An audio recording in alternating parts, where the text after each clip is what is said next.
దేశవ్యాప్తంగా సంచలనం సృష్టించిన ధర్మస్థల వ్యవహారంలో ఇంకా మిస్టరీ కొనసాగుతోంది. వర్షంలోనూ తవ్వకాలు కొనసాగుతున్నాయి. విజిల్ బ్లోయర్ చూపించిన స్థలాలకు సెట్ రెడ్ మార్క్ చేసింది. 3వ నంబర్ పాయింట్ దగ్గర తవ్వకాలపై ఉత్కంఠ కొనసాగుతోంది. తవ్వకాల్లో దాదాపు 20 మంది అధికారులు పాల్గొన్నారు. నది పక్కన ఉన్న నెంబర్ 1, 2 మార్కింగ్ ప్రదేశాల్లో అత్యంత భద్రతతో తవ్వకాలు చేపట్టింది సిట్ బృందం. ఆ 2 చోట్ల ఆధారాలు దొరకలేదు. 3వ నంబర్ ప్లేస్లోనూ పుర్రెలు, ఎముకలు బయటపడొచ్చని సిట్ బృందం భావిస్తోంది. కీ క్లూస్ దొరుకుతాయని సిట్ బృందం అంచనా వేస్తోంది. ఈ క్రమంలో తవ్వకాలు చేపడుతూ క్షుణ్ణంగా పరిశీలిస్తున్నారు. వివరాలు ఏమాత్రం బయటకు రాకుండా జాగ్రత్తలు పడుతున్నారు. అత్యంత గోప్యత పాటిస్తోంది సిట్ బృందం. మొత్తం 15 స్థలాలు చూపించాడు విజిల్ బ్లోయర్. అందులో నిన్న ఓ స్థలంలో తవ్వకాలు జరిపారు అధికారులు. సాయంత్రం 6 గంటల వరకు కూడా తవ్వకాలు జరిగాయి. అయితే ఎలాంటి పుర్రెలు కానీ ఎముకల ఆనవాళ్లు కనిపించకపోవడంతో మరొక స్థలాన్ని ఎంచుకున్నారు. ఇవాల్టి తవ్వకాల్లో ఆధారాలు బయటపడే అవకాశం కనిపిస్తుంది. మరోవైపు సిట్ చీఫ్గా ఉన్న మహంతికి కేంద్ర సర్వీస్లో అవకాశం రావడం చర్చనీయాంశంగా మారుతోంది. సో మొత్తం మీద కర్ణాటక ధర్మస్థల పుణ్యక్షేత్రం గత కొన్ని రోజులుగా తీవ్ర వివాదాలకు కేంద్ర బిందువుగా మారింది. దానికి కారణం అక్కడ పనిచేస్తున్న మాజీ పారిశుద్ధ్య కార్మికులు చేసిన సంచలన ఆరోపణలు. 1995 నుంచి 2014 మధ్య ధర్మస్థలలో పనిచేశానని ఆయన చెప్తున్నాడు. ఆ సమయంలో వందలాది మృతదేహాలను, అందులోనూ మహిళలు, మైనర్ బాలికలవి ఎక్కువగా పూడ్చిపెట్టమంటూ బెదిరించారంటూ ఆ పారిశుద్ధ్య కార్మికుడు ఆరోపించాడు. ఆ మృతదేహాలపై అత్యాచారం, హత్యలు, లైంగిక వేధింపులకు సంబంధించిన గుర్తులున్నాయంటూ కూడా ఆరోపిస్తున్నాడు. అతని ఆరోపణలకు దగ్గరగా ధర్మస్థలిలో హత్య కేసులు కూడా నమోదైన పరిస్థితి. మీరు చూస్తున్న దృశ్యాలు నిన్నంతా కూడా మాజీ పారిశుద్ధ్య కార్మికుడు చెప్పిన ఆధారాలను బట్టి ఆ ప్రాంతంలో తవ్వకాలు చేస్తున్నారు. ముఖ్యంగా నేత్రావతి నది ఒడ్డున పరిసర ప్రాంతాల్లో నిన్నటి నుంచి కూడా తవ్వకాలు కొనసాగుతున్నాయి. దాదాపు 15 ప్రాంతాల్లో సిట్ బృందం అధికారులు, రెవెన్యూ విభాగం, ఫోరెన్సిక్, అలాగే ఇతర పోలీసు అధికారులంతా కూడా అక్కడ తవ్వకాలు జరుపుతున్నారు. దేశవ్యాప్తంగా ఈ అంశం సంచలనం రేపడంతో ఒక్కసారిగా ఈ అంశంపై కోర్టు కూడా జోక్యం చేసుకుంది. మరోవైపు ఆ ప్రాంతంలో అదృశ్య కేసులు నమోదయ్యాయి. అలాగే లైంగిక ఆరోపణలకు సంబంధించి, అత్యాచారాలకు సంబంధించినటువంటి కేసులు దశాబ్ద కాలంగా అనేకంగా నమోదయ్యాయి. గత 10-20 సంవత్సరాలుగా వందలాది మందిని ఆ ప్రాంతంలో అత్యాచారం చేసి, హత్య చేసి పాతిపెట్టినట్టుగా ఆరోపణలు వస్తున్నాయి.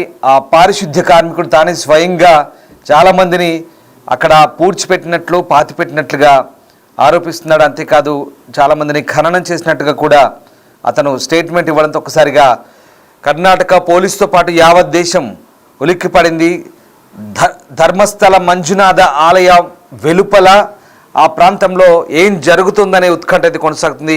పశ్చిమ కనుమల్లో అత్యంత రమణీయంగా, సుందరంగా ఉండే ఈ ఆధ్యాత్మిక ప్రదేశంలో ఇంతటి మిస్టరీ కొనసాగుతున్న వేళ దేశమంతా కూడా ఆసక్తిగా ఎదురుచూస్తుంది. అసలు అక్కడ ఏం జరిగింది?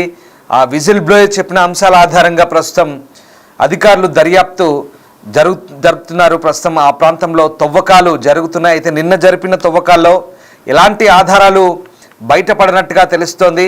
పుర్రెలు కానీ, ఎముకలు కానీ ఎలాంటి ఆనవాళ్ళు నిన్నటి తవ్వకాల్లో బయటపడలేదు. దీంతో మొత్తం ఆ ప్రాంతంలో మరొక చోట తవ్వకాలు జరుగుతుందని తెలిసింది. మొత్తం 15 ప్రాంతాలను ఎంచుకున్నారు సిట్ అధికారులు. అయితే అత్యంత గోప్యంగా తవ్వకాలు జరిపే ప్రాంతంలో ఎవరిని ఆ ప్రాంతంలో వీడియో కెమెరాలు కానీ, మీడియాని కానీ అనుమతించట్లేదు. అత్యంత గోప్యంగా ఆ ప్రాంతాన్ని తవ్వుతున్నట్టుగా తెలుస్తోంది.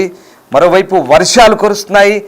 కంటిన్యూగా కురుస్తున్న వర్షంలోనూ కూడా ధర్మస్థలలో తవ్వకాలు కొనసాగుతున్నట్టు తెలుస్తుంది. మనం చూస్తున్న ఆ దృశ్యాలు, ఎవరైతే విజిల్ బ్లోయర్గా మారాడో ఆ వ్యక్తి పూర్తిగా మొహం కప్పుకొని, మాస్క్ వేసుకొని విచారణ అధికారుల వెంట నడుస్తున్నాడు. అతని మొహం ఎక్కడా కూడా రివీల్ చేయట్లేదు. అతను ఎక్కడ కూడా బయట కనిపించకుండా చాలా గోప్యంగా ఉంచుతున్నారు. అతన్ని కూడా తీసుకెళ్తూ ఆ ప్రాంతం అంతా కూడా ఆయన ఎక్కడెక్కడ పాతి పెట్టాడు, ఎక్కడెక్కడ ఖననం చేశాడనే అంశాలన్నీ కూడా అతను చెప్తున్న ఆనవాళ్ళ ఆధారంగా అధికారులు అక్కడ సోదాలు జరుపుతున్నారు. అక్కడ ఆ ప్రాంతం అంతా కూడా తవ్వకాలు చేపడుతున్నారు. ఆ దృశ్యాలు చూడొచ్చు. ఆ మాజీ పారిశుద్ధ్య కార్మికుడు ఎవరైతే ఉన్నారో ఆయన పూర్తిగా కోట్ వేశారు, నల్లటి మాస్క్ వేశారు. మొహానికి కేవలం కళ్ళు మాత్రమే కనబడేలా అతని మొహాన్ని కంప్లీట్గా కప్పించారు. అతని అభ్యర్థన మేరకు బహుశా అతనికి ఉన్న థ్రెట్ వల్ల కనీసం అతని మొహం ఎక్కడా కనబడకుండా అతను చాలా రహస్యంగా, గుట్టుగా, అంటే ఎక్కడ అతని ఆనవాళ్ళు కనబడకుండా తీసుకెళ్తున్నట్టుగా మనకు కనబడుతోంది.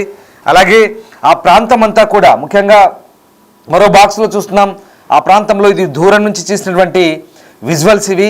అక్కడికి చాలా రహస్యంగా ఈ తవ్వకాలు చేస్తున్నారు, చాలా గోప్యత పాటిస్తున్నారు. ఎవరిని కూడా ఆ తవ్వకాలు జరిపే ప్రాంతంలో ఇతరులను ఎవరిని సిట్ బృందం తప్ప ఎవరిని అనుమతించని పరిస్థితి. ముఖ్యంగా ఈ హత్యల పరంపర దశాబ్దాల కాలంగా కొనసాగుతుందంటూ ఆ వ్యక్తి చెప్పడం సంచలనంగా మారింది. 1995 నుంచి 2014 వరకు తాను అక్కడ పనిచేసిన కాలంలో వందలాది మంది హత్య గావించబడ్డారు. వాళ్ళందరినీ కూడా తానే స్వయంగా పూడ్చిపెట్టినట్లుగా ఖననం చేసినట్లుగా ఆ వ్యక్తి ఆరోపించాడు. అంతేకాదు అందులో మైనర్లు కూడా ఉన్నారు, ముఖ్యంగా అమ్మాయిలు మహిళలే బాధితులు అని చెప్తున్నాడు. వీళ్ళందరిపై కూడా లైంగిక దాడి జరిగిందంటూ కూడా ఆ వ్యక్తి ఆరోపించడం సంచలనం రేపింది. దీంతో ఇక ఈ అంశాన్ని చాలా సీరియస్గా పరిగణించిన కర్ణాటక ప్రభుత్వం స్పెషల్ ఇన్వెస్టిగేషన్ టీమ్ సిట్ను కూడా ఏర్పాటు చేసింది. సిట్కు నేతృత్వం వహిస్తున్నటువంటి డీజీపీ మహంతి ఇప్పుడు కేంద్ర సర్వీసులకు బదిలీ కావడం ఆసక్తి రేపుతోంది.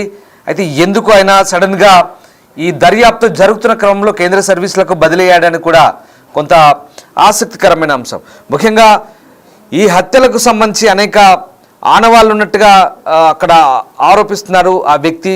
ప్రధానంగా 2012లో సౌజన్య అనే అమ్మాయి హత్యకే సంబంధించి ధర్మస్థల్లో జరిగిన 17 ఏళ్ల విద్యార్థిని సౌజన్య అత్యాచారం హత్య కేసు ఈ వివాదంలో అత్యంత ముఖ్యమైనదిగా చెప్తున్నారు.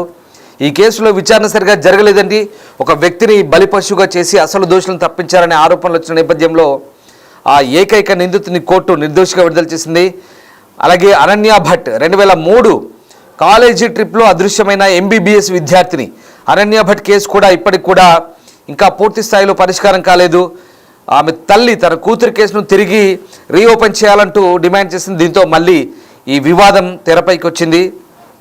ఈ నేపథ్యంలోనే ఒకసారిగా ఇక ఆ గుడి వెలుపల ఏం జరుగుతుందనే కోణంలోనే ప్రస్తుతం ఆ ప్రాంతం అంతా కూడా సంచలనంగా మారింది. ఈ ఆరోపణతో ఒకసారిగా ఆ ప్రాంతంలో ముఖ్యంగా ధర్మస్థల మంజునాథ ఆలయ బయట ఇలాంటి కార్యక్రమాలు జరుగుతున్నాయని ఒక అపవాదు మూటగట్టుకోవడంతో ఒక్కసారిగా అక్కడ ఆలయ యాజమాన్యం కూడా దర్యాప్తుకు పూర్తి స్థాయిలో సహకరిస్తామంటూ కూడా చెప్తున్న పరిస్థితి.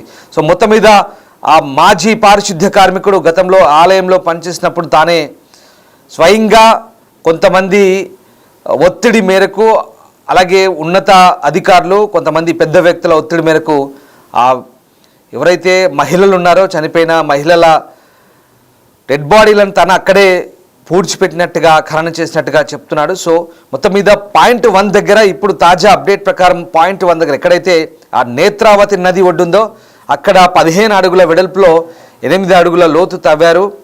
సో ఎక్కడ ఎటువంటి అస్థిపంజరాలు లేదా భౌతిక ఆధారాలు అయితే లభించలేదు. మరింత లోతుగా తవ్వకాలు జరపడానికైతే సిట్ ఇతర ప్రాంతాలను పరిశీలిస్తుంది. ఫోరెన్సిక్ ఉన్నారు, వైద్యుల బృందం ఉంది. మొత్తం ప్రక్రియ అంతా కూడా వీడియో రికార్డు చేస్తున్నట్టుగా తెలుస్తోంది. ఇక ఈ వివాదంపై ఇటు రాజకీయ రంగు కూడా పులుముకుంది. ధర్మస్థల అంశంపై తప్పుడు ప్రచారం చేస్తున్నారు. దీనికి మతపరమైన కారణాలు ఉన్నాయని కూడా కొంతమంది ఆరోపిస్తున్నారు. కొందరు అడ్వకేట్స్, కొందరు కార్యకర్తలు ధర్మస్థల్లో ఇలాంటి ఆరోపణలు వచ్చిన నేరాలపై పూర్తి విచారణ జరపాలంటూ డిమాండ్ చేస్తున్న పరిస్థితి కనబడుతోంది. ఇక మన దేశంలో ఇలాంటివి కొత్తేం కాదు అంటూ కూడా వాదనలు కూడా వినిపిస్తున్నాయి. గతంలో గుర్మిత్ రామ్ రహీం సింగ్ డేరా సచ్చా సౌదా అధిపతి ఆయన ఒక సామ్రాజ్యాన్ని ఏర్పాటు చేసుకున్నప్పుడు ఆయనపై కూడా ఇలాంటి నేరారోపణలు వచ్చాయి. ఓ మహిళ సాధ్వి రాసిన అనామక లేఖతో అప్పుడు అది బయటపడింది. తను చాలామందిని లైంగికంగా వేధించి అత్యాచారం చేసి హత్యలు చేశాడంటూ అప్పుడు కూడా ఇలాంటి ఆరోపణ రావడంతో ఆ ప్రాంతం అంతా కూడా ఒక్కసారిగా సోదాలు జరిగాయి. సో ఇట్లాంటి కొన్ని తర్వాత గుర్మిత్ రామ్ రహీం సింగ్కు అది నిరూపణ అవడంతో అతనికి జైలు శిక్ష అనుభవిస్తున్నాడు. ఆసారాం బాపు కేసులో కూడా ఇలాంటి వ్యవహారం, అక్కడ కూడా అమ్మాయిల లైంగిక వేధింపుల కేసులు, మైనర్ బాలిక అత్యాచారం కేసులో అప్పుడు కూడా ఆ వ్యవస్థ కూడా జోధ్పూర్ ఆశ్రమం పూర్తిగా సీజ్ చేయబడింది. అప్పుడు కూడా అది ఆ వ్యవహారం బయటకు వచ్చింది.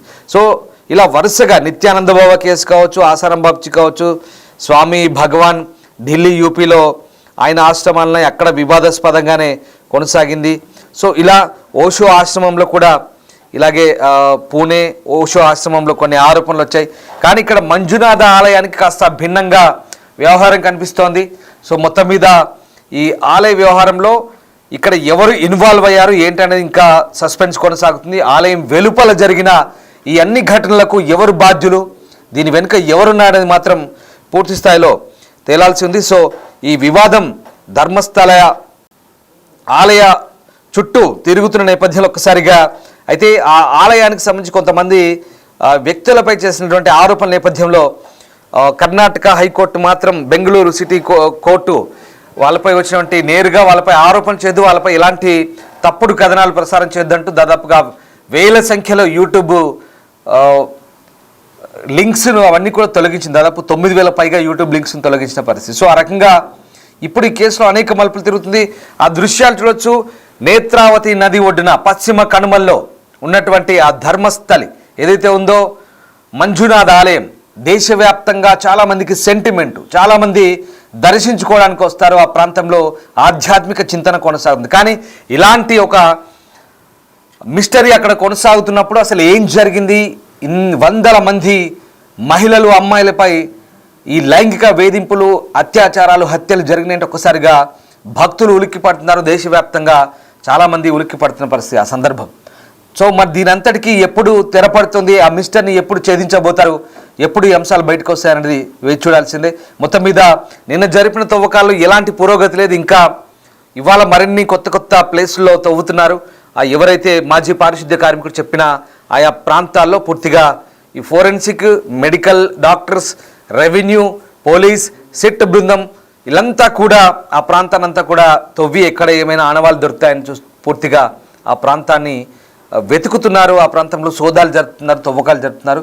చూడాలి ఇంకా ఏమైనా ఆధారాలు దొరుకుతాయా, నిజంగా ఆయన చేసిన ఆరోపణలకు సరైన ఆధారాలు ఉన్నాయా ఏంటి అనేది మాత్రం త్వరలో బయటపడే అవకాశం కనబడుతోంది.